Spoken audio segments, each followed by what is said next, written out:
همتون از اعتقادات شخصی و هم از لحاظ مملکتداری من اطلاع دارید. خود به خود مملکت را اگر ما حفظ کنیم، هم از لحاظ استقلال، هم حدود و ثغور، در اون مملکت ما میتوانیم دینمونه، معتقداتمونه، مقدساتمونه حفظ کنیم. ولی اگر خدای نخواسته اون متزلزل بشه، میترسم که به دین ما هم صدمه وارد کنه. یادم میآید در موقع ولیعهدی من این مملکت شاید 8 تا 9 میلیون جمعیت بیشتر نداشت. امروز 35 میلیون جمعیت دارد.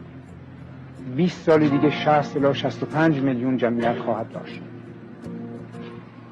امروز که می آمدم در این خیابان ها به قدری ما بچه دیدیم که این 10 سال دیگه وارد بازار کار میشه. این کار میخواد، این شغل میخواد، این نون میخواد. برای کار و شغلش ما نیروی محرکه برق میخواد. برق باید تولید کرد. درست موقعی که جمعیت مملکت ما به تقریبا حد اکثرش میرسه 65 میلیون، درست موقعی است که نفت ما تمام میشه.